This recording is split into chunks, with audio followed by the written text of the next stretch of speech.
Merci Seigneur de nous rappeler par ces messages que nos quotidiens est un champ de bataille spirituelle.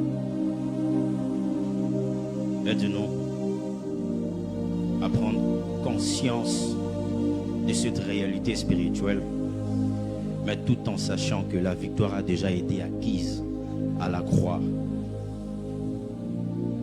Merci de bénir ces moments et que tout se passe pour ta seule gloire. C'est dans le merveilleux nom de ton Fils Jésus que nous avons ainsi prié. Amen. On peut acclamer pour le Seigneur. Gloire à Dieu.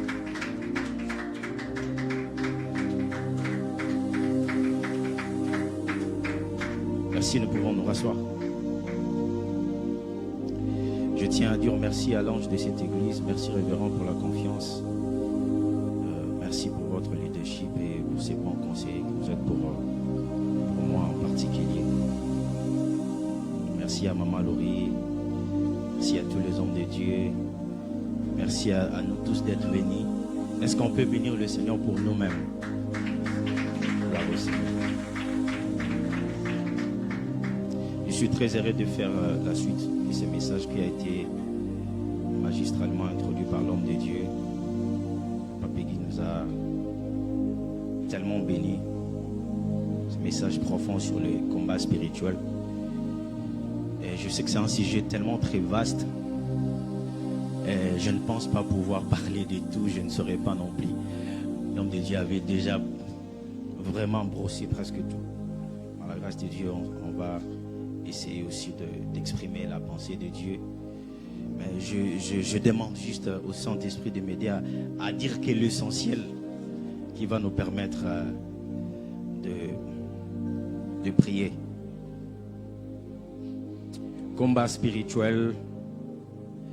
Mais j'aime en même temps la Bible qui retrace le combat spirituel depuis son origine et démontre aussi des références bibliques à l'appui. Dans la Bible nous démontre l'autorité absolue de Dieu sur Satan, sur ses agents, sur son système et l'éclatante victoire de Dieu sur lui. Amen. Donc le but de ce message n'est pas pour nous faire peur, parce que c'est pas quand on parle du combat spirituel, du coup le mot combat nous fait peur. On s'est dit, ah là, c'est chaud quoi. Le but, ce n'est pas de nous faire peur, mais plutôt de renforcer notre conscience sur cette réalité, au sujet du combat spirituel et de sa réalité dans nos quotidiens. Amen. Wow. Parce que le combat spirituel n'est pas une activité facultative. Non, c'est pas que tu veux ou tu veux pas. Non.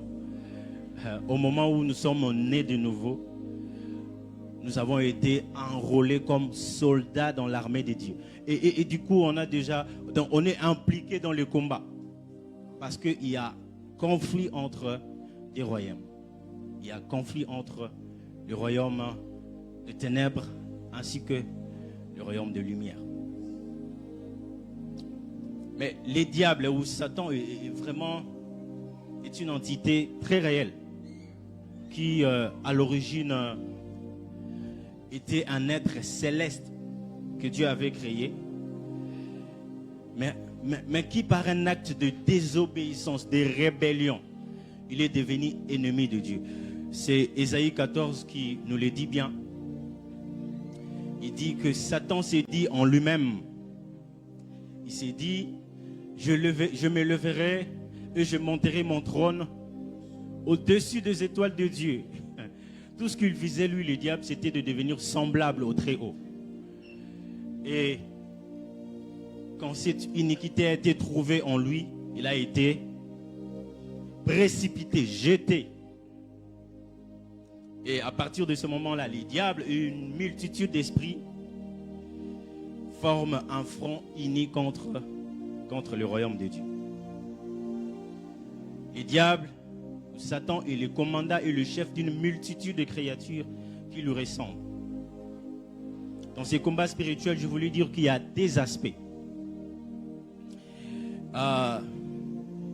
il y a d'abord un sens général dans lequel c'est les armées de Dieu qui combattent contre les armées de ténèbres. Parce qu'il y a une vision de Daniel qui nous donne très bien l'aperçu de ce qui se passe entre les deux royaumes. Je nous inviterai de lire Daniel chapitre 10, à partir du verset 12 jusqu'à 14.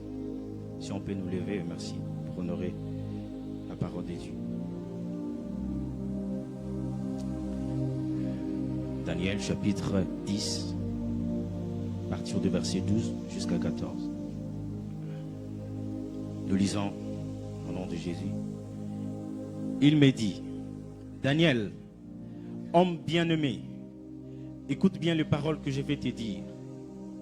Et tiens-toi debout, car j'ai été envoyé vers toi. Lorsque m'y dit cette parole, je me tiens debout en tremblant. Puis il me dit, Daniel, sois sans crainte. Car dès le premier jour où tu as eu à cœur de comprendre et de t'humilier devant ton Dieu, tes paroles ont été entendues. Et c'est à cause de tes paroles que je suis venu. Le chef du royaume de Perse m'a résisté 21 jours. Mais Michaël, l'un des principaux chefs, est venu à mon secours. Je suis maintenant pour te faire comprendre ce qui doit arriver à ton peuple dans les temps à venir. Merci, nous pouvons nous rasseoir. Cette vision de Daniel nous montre un aperçu de ce qui se passe entre les deux royaumes. Un messager a été envoyé pour libérer un message, pour annoncer à Daniel ce qui devait arriver. Mais ce messager, cet ange, a été résisté par le chef du royaume de Perse. Pendant 21 jours, il a été retenu. Donc il fallait quelqu'un de rang élevé pour lui venir en aide. C'est Michaël qui a été dépêché vite pour sauver cet ange, ce messager. Le chef du royaume de Perse ici se réfère à la puissance spirituelle qui est derrière l'empire de Perse. Il existe un combat entre l'armée de Dieu ainsi que l'armée des ténèbres. Mais deuxièmement, il y a aussi un aspect personnel dans lequel vous êtes engagé dans un combat à mener avec les esprits démoniaques. Un combat qui nous concerne nous-mêmes. En tant que chrétiens, enfants de Dieu, nous sommes étudiés, nous sommes traqués, nous sommes assaillis régulièrement par le monde des ténèbres. On est pourchassé. Le fait qu'on soit seulement enfants de Dieu, le monde des ténèbres nous cherche à tout moment. C'est que l'opposition de l'ennemi est tellement évidente dans une multitude de situations. Vous serez d'accord avec moi que il y a des églises qui sont bombardées dans un coin du monde. Il y a des missionnaires qui sont kidnappés, qui sont tellement malmenés. Et puis, il y a aussi un système judiciaire qui s'oppose à la vérité de la parole de Dieu. Vous voyez comment le diable est en train de travailler pour s'opposer contre nous. Mais ce que j'aime, c'est que la nature de ce combat est indiquée par les mots « lutte ». C'est ce que nous dit l'apôtre Paul. Contre quoi s'oppose-t-on? Je vous inviterai de lire l'Épître aux Éphésiens, chapitre 6, le verset 12.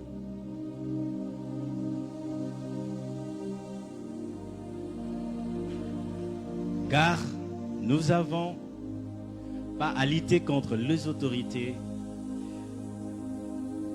car nous avons plutôt à lutter contre les autorités, contre les princes de ces mondes de ténèbres, contre les esprits méchants dans les lieux célestes. Bon, j'aimerais le lire en version parole vivante. Je commence à partir du verset 11. Il dit: prenez avec vous toutes les armes de Dieu pour pouvoir résister aux pièges du mal. Non, ce n'est pas contre des êtres humains que nous devons lutter, mais c'est contre des forces très puissantes qui ont autorité et pouvoir. Nous devons lutter contre les puissances qui dirigent le monde de la nuit, contre les esprits mauvais qui habitent entre le ciel et la terre. Nous avons à lutter contre les esprits qui habitent entre le ciel et la terre. Et tout cela indique simplement une opposition organisée. Il est en train ici de nous décrire le rang, l'hiérarchie en fait, dans le monde des ténèbres. C'est que dans le royaume de Satan, il y a des officiels de haut rang qui prennent des décisions. Et il y a aussi des représentants moins importants qui sont appelés à exécuter les décisions prises par l'hiérarchie. Et nous avons à lutter contre ces esprits-là. Mais j'ai une petite précision à donner. C'est que lorsqu'on parle de guerre, c'est que la guerre n'existe que lorsque l'un des adversaires reste invaincu. Parce que l'état de conflit, parce qu'une guerre déjà est un état de conflit entre des adversaires armés. Alors que la Bible ici nous demande déjà que Satan n'est pas armé. Lisons plutôt Colossiens chapitre 2, le verset 15. Ici, nous sommes sous la nouvelle alliance. Colossiens chapitre 2, le verset 15 dit, je vous attends arriver pour lire. Vous y êtes? Nous y sommes, merci. Nous pouvons lire. On y va. Dit, il a dépouillé les dominations et les autorités et les a livrées publiquement au spectacle en triomphant d'elles par la croix. Jésus n'a pas seulement vaincu Satan, Jésus l'a aussi désarmé. Parce que même l'Écriture nous dit, il a arraché les clés de la mort et du séjour de mort aussi. Le diable n'a pas seulement été vaincu, mais il a aussi été désarmé par Dieu. Parce que la résurrection est déjà la preuve finale que Jésus a neutralisé Satan. Il a dépouillé toutes les dominations par sa mort et sa résurrection. Il a livré en spectacle. Ces jours-là, ils ont célébré la victoire de Dieu. Et Satan a été humilié à la croix de Golgotha.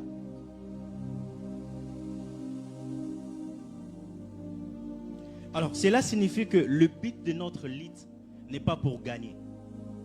Parce que la victoire a déjà été remportée à la croix.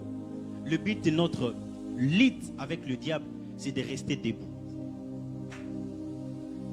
Amen.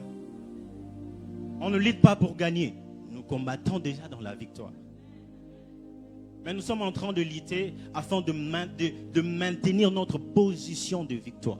Afin de rester debout face au diable.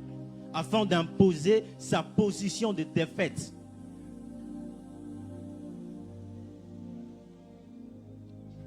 Alors c'est ce que vraiment Paul est en train de nous exhorter. Il dit, revêtez toute l'armure de Dieu. Afin que vous puissiez résister aux ruses du diable. Vous savez, toute autre approche donne en fait au diable une autorité ou un pouvoir qu'il n'a pas. Parce que la seule arme que dispose Satan est juste le pouvoir que nous lui donnons lorsque nous croyons à ces mensonges. Ce que nous croyons qu'il est, il ne l'est pas. Il l'était, mais après Dieu l'a désarmé. Nous nous tenons déjà depuis une position de victoire.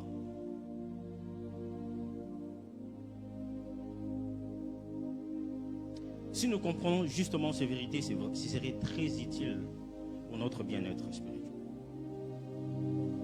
C'est pourquoi Paul ici est en train de nous faire savoir les armes qui nous a été fournies pour le combat.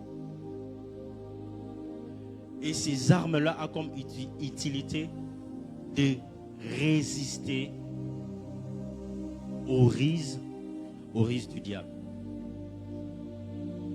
C'est de s'opposer au piège du diable. Parce que nous ne pouvons pas ignorer le dessein du diable. Le diable est une entité risée. Le diable est très risé. Il est très malin. On ne peut pas ignorer ses desseins. Il utilise maintenant des pièges pour nous atteindre. Il sait que s'il vient, légalement, il n'a plus le pouvoir là. Légalement, il n'a plus ces droits là. Maintenant, il utilise ses malices afin de nous atteindre. Et maintenant, ici, Paul est en train de nous dévoiler ses secrets. Il dit, il vous a été fourni des armes pour s'opposer contre le risque. Ah, je sais que je n'aurai pas le temps de pouvoir, j'aurais bien voulu le faire, qu'on puisse expliquer ce que signifie chacune de ces armes. Je pense que vraiment le révérend nous parlera de ça. Mais le Seigneur m'avait tellement mis à cœur de pouvoir parler que de risque du diable. Parce que quand il est en train de parler, les différentes parties de cette armure, ça symbolise simplement de vérités spirituelles qui appartiennent aux croyants. Négliger l'un des aspects de cette armure, c'est s'ouvrir aux assauts du diable. Il existe des armures. Paul ici est en train de dire, il dit, revêtez toutes les armures de Dieu. En tant qu'un soldat, un vrai soldat, il doit se protéger. Tu dois très bien te vêtir. Mais il faut savoir quels sont les éléments là que la Bible a disposés. Mais aujourd'hui, j'ai été beaucoup plus conduit de parler sur le risque du diable. De parler beaucoup plus sur le risque. Il n'a plus de pouvoir, il a été vaincu, dépouillé. Mais on ne peut pas ignorer ces risques. Écoutez ce que je dis. Je dis, plus tôt vous apprendrez à reconnaître les tactiques de l'ennemi, plus tôt vous pouvez dissiper les ténèbres de votre vie. J'ai ici énuméré juste 5 stratégies différentes par lesquelles l'ennemi attaque les croyants. Je sais qu'il en existe tellement plusieurs. J'ai énuméré seulement 5 stratégies par lesquelles l'ennemi peut nous attaquer. Le risque dont parle Paul, le piège de l'ennemi, dans le but de pénétrer notre défense.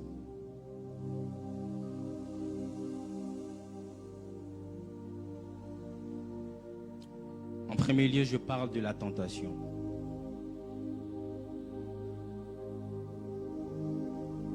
Le diable, il sait qu'il n'a pas le pouvoir sur vous.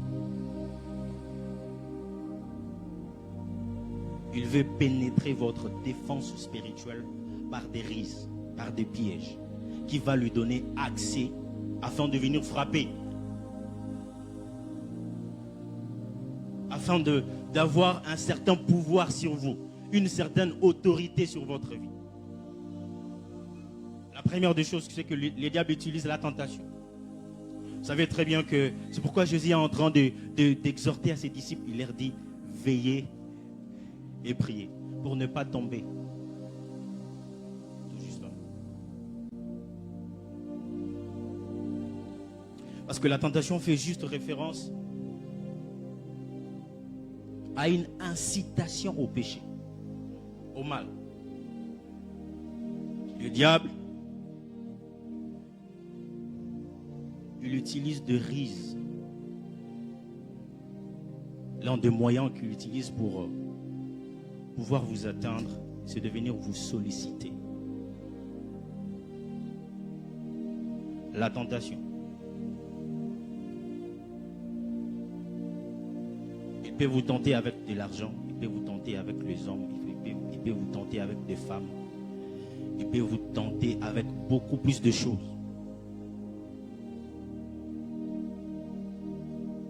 Nous devons veiller et prier pour ne pas tomber dans la tentation.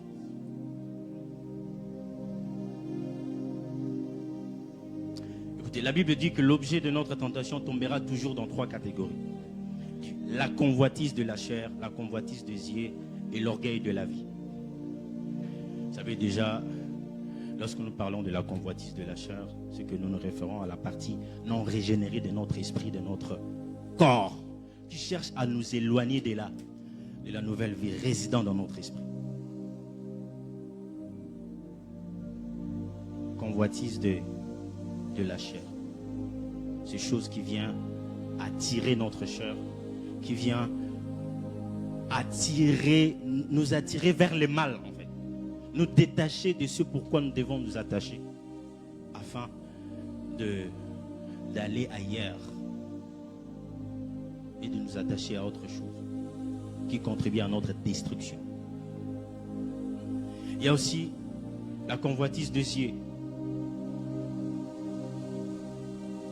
Ce que tu regardes, c'est dont tu t'exposes là, c'est ce qui peut te détruire. Job déjà avait compris que ce qu'il regardait avait un effet direct sur les désirs de son cœur.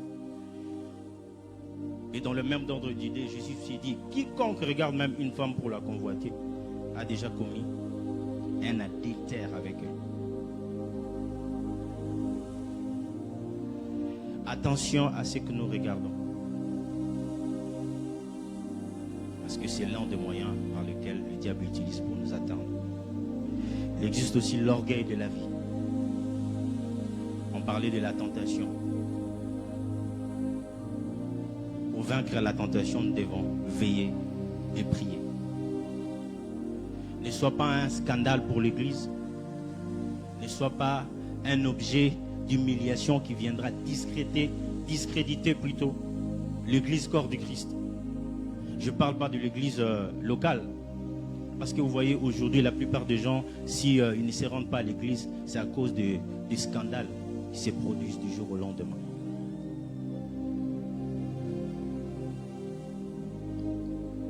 Et ces gens, ils s'appuient sur cet acte-là pour donner des raisons pour ne pas aller à l'église.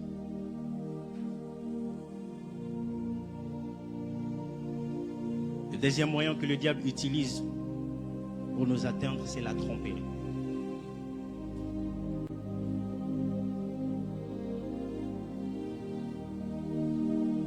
Satan utilise des actes conçus pour tromper et propager des croyances qui ne sont pas vraies.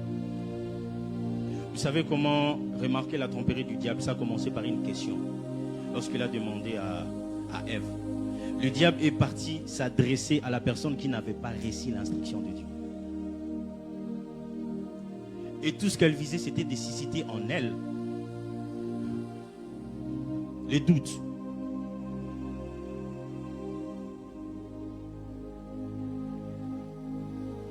Satan est allé. Est-ce que Dieu a-t-il dit? Dieu vraiment a dit que vous ne mangerez pas. Le diable est un trompeur.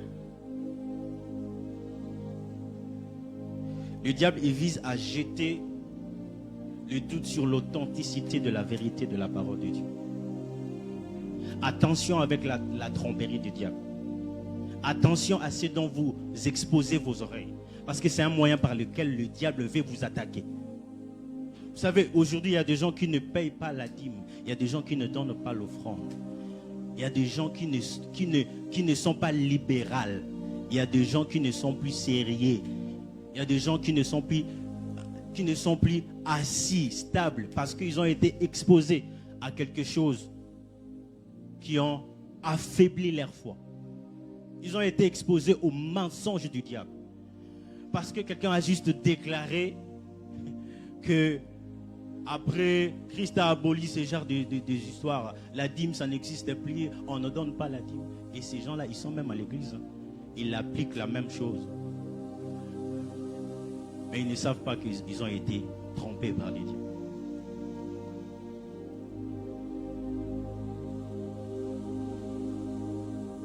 Nous devons nous revêtir des armures de Dieu pour s'opposer contre le ruse du diable. Le ruse du diable. Attention avec la tromperie. N'exposez pas votre oreille à tout le monde. N'écoutez pas tout le monde. Ce n'est pas parce que c'est un homme de Dieu, c'est un pasteur que c'est un vrai. Ce n'est pas parce que c'est une bonne église que Dieu est là-bas. Ce n'est pas parce que il donne l'impression d'être une bonne personne qu'il est vraiment vrai.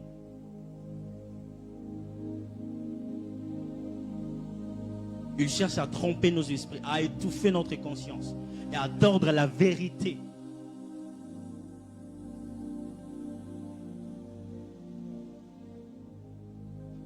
Le diable est un menteur et il cherche à briser notre foi. Troisièmement, je parle de la distraction. Une autre risque que le diable utilise pour nous atteindre, pour pénétrer notre défense, c'est la distraction. Vous savez que la distraction est tout ce qui empêche une personne d'accorder toute son attention à ce sur quoi il devrait se concentrer. Alors que tu devais rester focus, produire des résultats efficaces, avancer, progresser dans ce que tu fais. Le diable, il vient avec cette ruse. Il veut t'atteindre, mais il ne sait pas comment l'atteindre. Il dit non, je dois passer par la distraction. Il vient te détourner de ce sur quoi tu devais te concentrer. Tu commences bien quelque chose, mais après tu comprends pas comment c'est-il arrivé que tu n'as pas pu accomplir vraiment le but pour lequel tu t'es lancé dans l'affaire. Et après, tu as lâché prise. Tu commences toujours bien, mais tu finis mal. Tu commences et tu n'atteins pas tes objectifs. Le diable peut utiliser même ton travail pour te distraire. Le diable, il peut utiliser même tes amis pour te distraire. Le diable, il peut utiliser même ton mari pour te distraire. Attention avec la distraction. Parce que le diable est en train de chercher à pénétrer la défense. Une fois que tu perds des concentrations, tu seras atteint.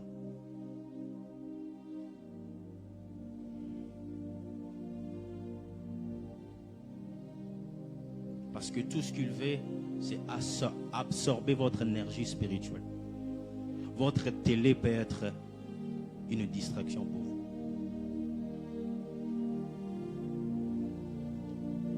Tu aimes trop de séries télévisées. Et ce n'est pas mauvais. Ce n'est pas mauvais. Mais tant que tu ne sais pas établir ton programme, tant que tu ne sais pas établir de l'équilibre, sache que le diable peut passer par là pour te distraire. Tu prends beaucoup plus de temps devant la télé que tu n'as plus le temps pour prier. Je ne refuse pas. Si tu as besoin de l'aide, tu peux demander. Tu peux venir demander de l'aide, de prière auprès du pasteur. Il peut prier pour toi. Mais est-ce que ta propre part aussi tu le fais?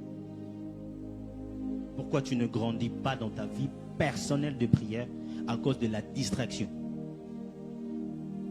Tout ce que le diable vise derrière ça, c'est absorber ton énergie spirituelle. Il est en train de chercher des portes. Le diable, on l'a dit, il n'a aucun pouvoir sur nous. Il n'a aucun pouvoir sur nous. Il est vide de puissance, mais plein de risques.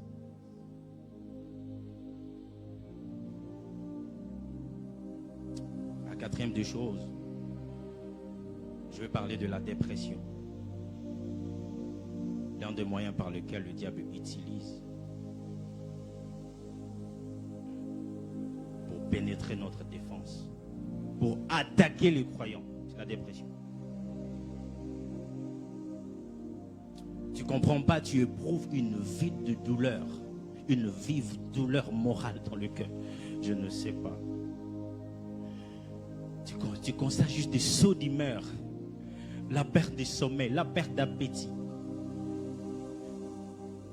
Tu sens comme une condamnation en toi. C'est ce que le diable, parmi le ruse, le moyen que le diable utilise pour nous attaquer. Mais il y a essentiellement 4 types de dépression. Il y a la dépression organique qui résulte d'une défaillance physique. Quelqu'un est juste, le diable a réussi de le faire entrer dans une dépression juste à cause d'une infirmité, d'un défaut physique. Parce qu'il pense ne pas être comme l'autre. Du coup, à cause de cela,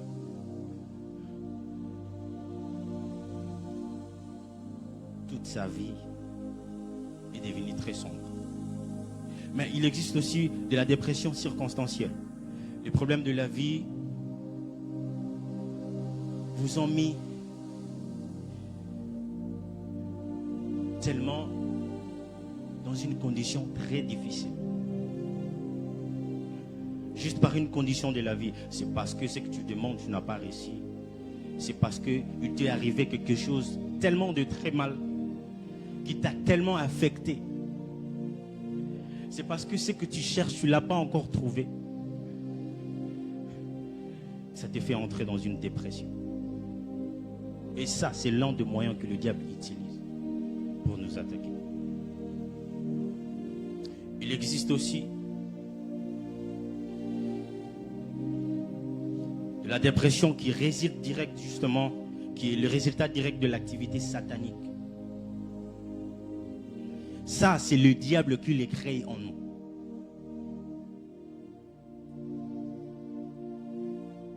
Comment allez-vous moralement? Est-ce que moralement ça va? Il y a des soucis? Vous êtes dans une dépression ou non? Ces problèmes-là, ça va. Ça ne te fait pas perdre d'appétit. Tu dors très bien la nuit, hein, tu ne te réveilles pas. Tu ne fais pas d'insomnie, tu ne sursautes pas non plus la nuit. C'est bon, ça ne te fait pas couler de larmes la nuit, tu te réveilles. Après un moment, tu fonds en larmes à cause de ça. Si tu es dans la dépression, sache que Dieu est là et ta guérison est disponible aussi. Et la 5e des choses pour se mettre à prier, c'est que je vais parler de l'oppression. Les diables. On venait de dire que Paul nous a tellement démontré les armures de Dieu qui nous a été déjà fournies afin de pouvoir s'opposer contre les risques de l'ennemi. Mais ici, je venais de mentionner juste 5 risques ou pièges que le diable utilise pour nous attaquer. Il utilise la tentation, la distraction, il utilise la tromperie, la dépression et aussi l'oppression. Écoutez, si tu sens que l'ennemi vient contre toi de manière agressive, c'est parce que tu as une grande influence déjà dans le royaume. C'est parce qu'il y a quelque chose en toi qui le dérange. C'est-à-dire quand tu commences à sentir que le diable est en train de t'opprimer, tu sens une pression, tu sens des menaces. C'est-à-dire tu fais des songes d'oppression. Tu sens comme si tu es dans un combat en train de te battre. Tu sens comme s'il y a des gens qui se sont réunis en ton nom pour pouvoir s'opposer contre toi en quelque chose. Sache qu'il y a quelque chose en toi qui les dérange. Et ça, c'est l'un des moyens par lesquels le diable utilise pour nous atteindre. Il passe par l'oppression. Et ça, là, si tu n'es pas assidus dans la parole, tu peux avoir peur pour rien. N'ayez pas peur de ces menaces-là. Il a été dépouillé, désarmé. Le diable n'a pas seulement été vaincu, je le dis, il a aussi été désarmé. Désarmé. C'est juste un gars courageux en fait. C'est-à-dire que le pouvoir qu'il a, c'est le pouvoir que nous-mêmes nous lui donnons. Ne donne pas accès au diable. Ne cède pas à cette intimidation. Si tu fais face à une oppression du diable, sache qu'on est plus que vainqueur. Plus que vainqueur.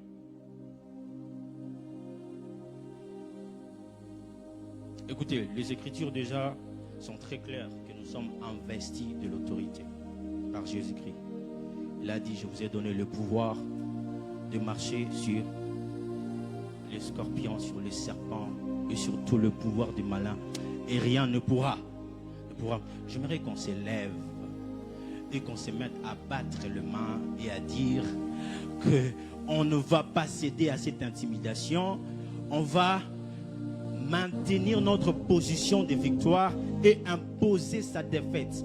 Peu importe le plan, le projet de l'ennemi contre ta vie, contre ton travail, contre ta famille, nous allons déclarer que c'est échoué.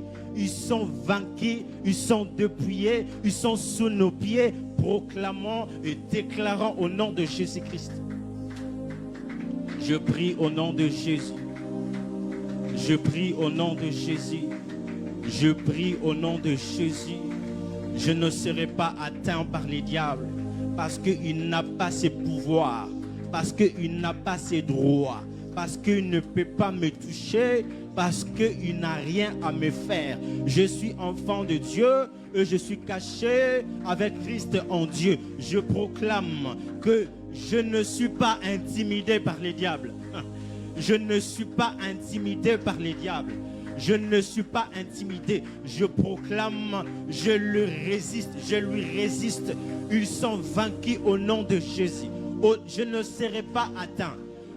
Je fais déjouer le plan du diable contre ma famille, contre ma vie, contre mes affaires, contre mon travail. Tout ce que le diable vise, tout ce qu'ils ont mis en place pour faire tomber ma tête, pour m'avoir. Je prie que ces plans sont déjoués. Je prie que le risque du diable sont délogés et écrasés. Je les réduis sous mon pouvoir au nom de Jésus. Au nom de Jésus-Christ.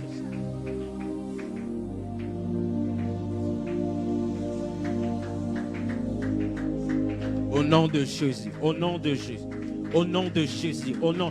Oh, nous opposons contre toute puissance maléfique qui s'élève contre cette église. Nous nous opposons contre toute puissance maléfique qui s'élève contre ton peuple. Nous nous opposons contre toute puissance maléfique qui s'élève contre l'œuvre de Dieu. Que cela soit anéanti, brisé, écrasé sous nos pieds, sous notre pouvoir, au nom puissant de Jésus-Christ. Au nom puissant de Jésus-Christ.